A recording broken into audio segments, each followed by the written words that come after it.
I still don't know how I'm part of this community. Welcome back, everyone. I didn't forget about you. How could I? Today, we are going to be taking a little look-see at the Shane Dawson's podcast episode number 4. And our one and only concern on this channel is the dynamic between Shane, Ryland, and Chris. So let's see what's in store for us today. Okay, so in this opening, they were going over how quote-unquote gay everyone looked. But I'm going to skip all of that to get to what we're really here for. Listen, it is Pride, and I feel like we should... Chris, what are you doing? I'm making little gay flags for Pride, just in case anyone... That's about the gayest thing you could be doing right now, Chris. You're doing good. That's what I mean. Is like, Chris, if you were sitting on a... it would be less gay than putting together rainbow flags for us. But yeah. I love it. I love you. I love you. Y'all, we're not even 3 minutes into this podcast, and Shane already can't help himself. We are going to analyze, dissect, and piece together what just happened. I love you. I love you. Now, it's not only the ease in which Shane told Chris he loved him, because he's been doing that since the very beginning. No, it's the way in which Chris returned it back. So instinctively. There's a familiarity there that Shane does not have with his brother, nor the other guy over there. I mean his fiancé. So let's all watch and see where this leads. okay. Speaking of gays, listen, I take my job on this podcast as stylist very seriously. And I've been really fucking raising the bar. Look at what Chris is wearing. That is a pig Gucci rainbow shirt. Look what Ryland's wearing. I know, and I will say, You will not say anything, Ryland, not until we unpack all of this. But first, let me commend Shane for one thing and one thing only. He's again no longer wearing that black shirt and is actually sticking to appearing presentable for his show. I've said many times before, the Frenemies podcast set the bar for style for future podcasts, and I'm pleasantly surprised Shane is rising to the occasion. But back to this. Okay, I would imagine if I had a show and my fiancé was tasked for dressing me, I'd expect to be decked out compared to my other co-hosts, just by association, right? After all, Ryland is sleeping with the boss. He should expect something for it. Instead, Shane's got Chris decked out in Gucci. Y'all, I can't even stop. And do you notice Shane gave Chris a happy pig, but he's selling his fans a dead pig? I hope we all are taking notes on this.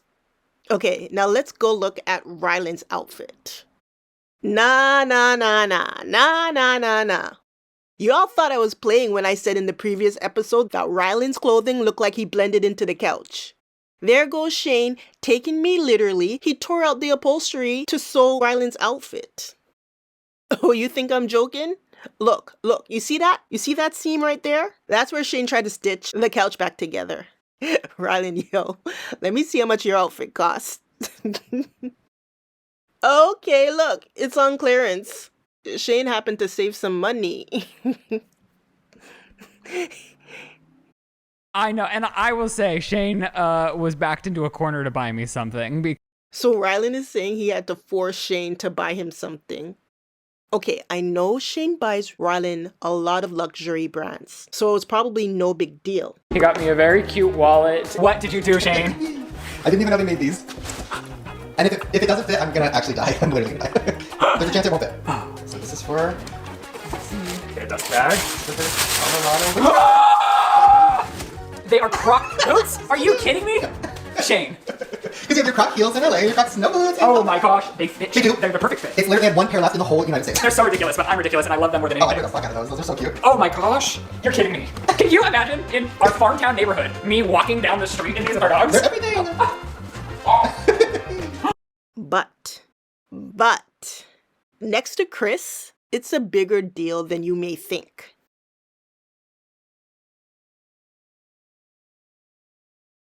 As you guys know, about a month ago, I found this YouTuber named Bobby Burns. Now, Bobby made a hate video about me. Terrible content. And then I wanted to respond to him, so I flew him out to my house and we made 3 videos together. And through that process, we actually became really close, and I kind of feel like I'm a little bit of like a dad / mentor to him. He's like 20, turning 21, I'm almost 30. So it's also his birthday, and I wanted to do something really special for him. And he's moving out to LA soon, so he could really pursue more of this YouTube thing, and I want to help. Today, I want to surprise him with a car. I was thinking that I want to buy him a car. Wait, like a used $2,000 car? We're gonna go look at some go G-Wagon! No, that's what I want. Ooh. Wait, Shane, I'm gonna be so upset if you get in my dream car. This is all accumulating, folks. We're heading somewhere, but let's just find out where exactly we're headed. Because he was getting all excited, posting all these polls on his Shane Dawson podcast Instagram. Go follow it if you're not. Thank you. And he's styling Jared, he's styling Chris, he's styling himself. And I was like, so you're not going to give me anything? Like, you're styling the whole podcast. Why don't you take the hint, Ryland? There's a new boy in town.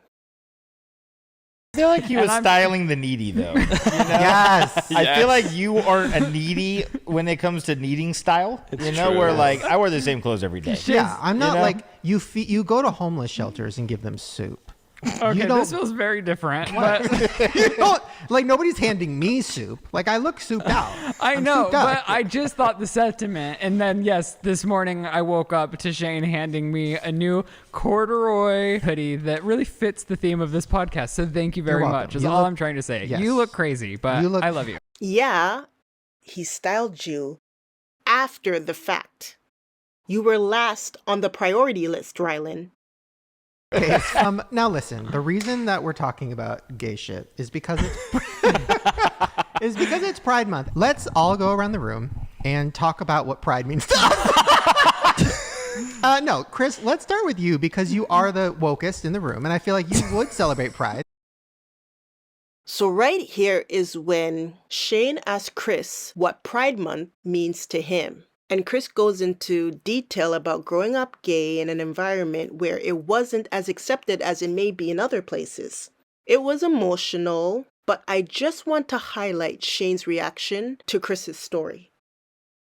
But I don't know. It just became a special thing for me. That's all. Well, I love you, and I'm so happy that you're out and happy and safe. All right, everybody saw that. All right, so after that story, they then go on to laugh about the slur for lesbians, even though they just used the initial and not the actual word. Take that for what it's worth. And let me just fast forward this entire part. And trust me when I say I am sparing you the details. For good reason. Then this happens. Wait, interesting. Straight voice. That is a thing, I think, right? Like, I used to do that for sure. If you watch old vlogs, I can't watch old videos that I used to make because it's painful. Because I'd be like, "Come stop your crying, it'll be alright." I'd literally videos start to be like, "Sup guys, Chris B here," and I want to die. wait, okay, just for fun. Let's do our straight voices. All right, let's start with you, Chris. So what was your straight voice when you were in the closet? I mean, oh god, I don't even know if I can naturally do it now, but I tried so hard. It was like every video or every time I talked to anyone, I'd be like, "What's up? How's it going? My name's Chris." Work it. I just got a meat penis from that. Okay, that seems anti-gay too. What? You're like saying you like his straight voice. You're turned on by his straight voice. So he jokes that he's turned on by Chris's voice, and Ryland objects. Okay. Now let's go there. What was our darkest moment and how did we get through it? I'm not going to start with me because I feel like mine is obvious. I feel like I've talked about it a lot. But I'll get to me. Chris, what was your darkest moment and how did you get out of it? Ooh, I mean, I've had a couple really dark moments, but very recently, like the last 2 years have actually been like probably the toughest times of my entire life. My 10-year relationship ended, and it ended in, I won't go into specifics of how, but I feel like it couldn't have ended worse. We've talked about it. Couldn't have ended worse. The things that happened were awful. Here's the thing. Chris has obviously gone through a lot with his ex-boyfriend, but it's that gesture he gave to Shane. We've talked about it. He motioned that he shared that emotional period of time to Shane and not Shane and Ryland. Maybe he's talked with Ryland too, but it seems as though he may have also talked with Shane alone. Of course, I'm just speculating. Have you all heard of the term emotional friends? It's described as when one partner has a close friendship that's emotionally intimate outside of the relationship. You see, things don't just happen. Take an affair for an example. There are many steps taken before the actual act is committed. It doesn't just happen randomly without notice. Now, Shane and Chris have a working relationship and are friends. But when two people start bonding over emotional events, well, don't be surprised when emotions take over. Okay then, now Chris then goes on to tell a sad story where an old ex-boyfriend cheated on him, and he says that's why he doesn't like cheaters. And I agree with him. Most people will say they don't like cheaters. Only a troll would say that they like cheaters. But the thing is, if I were to talk to a cheater, they wouldn't necessarily call themselves a cheater. They tell the story in a way to justify why they cheated. So like, instead of saying, oh, I cheated on my boyfriend this one time, they may say, I was in a really bad relationship with someone who treated me horribly, so I slept with someone else one time. You see the difference? Like, cheating happens, okay? It happens. And most people who do cheat, if it's not like a serial kind of thing, they don't set out to do it. So when it does happen, at least the first time, it surprises even them. So Chris, all I'm saying is, it's not enough to say you don't like cheaters. Make sure you don't become one, because it can happen to anybody if the circumstances present themselves and you follow your emotions. And yeah, I'm still dealing with that. I'm still trying to get over that, and there are days I wake up just sobbing, and like it's really tough. So what you're saying is you haven't got through it. I'm getting through it. But you're trying. But I mean, I can get really deep. The one that I have gotten through was when my ex, not the most recent ex, but a previous ex. But my previous ex, my first real relationship, cheated on me. And I mean, yeah, it was really. That was probably the toughest thing that I got through. I'm okay now, obviously. I got through that, but I really tried that day. Like, that was the toughest thing. You know, being cheated on ruined me. Like, mentally, I've always had trust issues and stuff, and, like, that was really not cool. So I really don't like cheaters. But I thought things would never, ever get better. I regret ever doing that, and I thought there would never be, like, a brighter moment ever after that. And even though even right now I'm going through so much, but I feel like in so many ways, I've talked to my therapist, my life is in like the most positive place it's ever been. Like, financially, I can live on my own, which even though I live in a crappy apartment is like impossible to do in LA, and I can do that. Chris mentions he's living in a crappy apartment, and here comes Shane dressing him in Gucci. I bet this isn't the first nor last thing Shane will buy him. Now, how do y'all think Ryland is feeling right now? Right this moment. And like I'm making it on my own. I'm like, oh God, sorry. You know, like I've made it through tough times and things keep getting better. I've met you guys. You guys have done a lot for me. And okay, when he says you guys, I'm thinking just Shane. I'm just letting you know, that's what I'm thinking. It's just Shane he's saying that towards.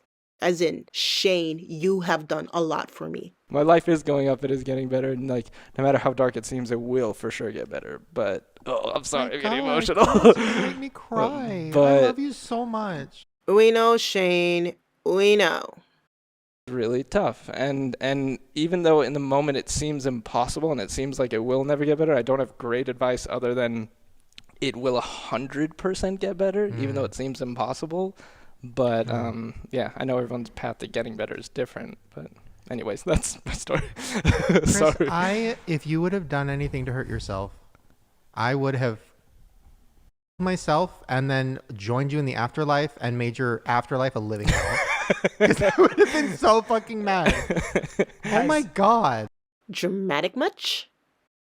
Yo, he's talking about Romeo and Julieting with Chris. Romeo drank poison for the love of his life, not for his cameraman, Shane. Like, really, what is going on right now? Has your therapist said something that has like helped? Like, has there like been a standout moment maybe in therapy that has like been an aha moment? Like, I'm just curious what a professional might say when you're in that position. Something for my current thing that happened with. Did you all just see what happened right there? Did you see it? Don't worry. It'll happen again. Yep, there it is. Right there. Ryland is making sure Chris sees the ring. Right there, next to his cheek, right as he's asking Chris a question. Nobody cares about your 3-year-old ring, Ryland. Get Shane to sign those papers if you have a problem with the fact that Chris is wearing a Gucci pig and you're stuck wearing a couch pillow. Do you find yourself in like thought, like I spiral pretty easy. But I think of, oftentimes, I'm thinking of like, okay, what am I thinking out? Is it something that's happened already that I have no control over? Is it something in the future? Is it right now? And I'll try really just focusing on now, I think helps me. I had something because me and you are very similar in that way. That's also, I mean, not to put everything on, our zodiac signs. Because I don't think mental illness is connected to zodiac. But I will say, being a Cancer, thinking about the past, overanalyzing everything, worrying about the future, like never being present is like a huge thing that I've dealt with. I know you've dealt with. And I mean, for me, my therapist gave me these tips and then I talked about it on Instagram. Ryland is contemplating his life right now. Wondering where did I go wrong? And if you thought this episode was bad, wait until we get into the next one.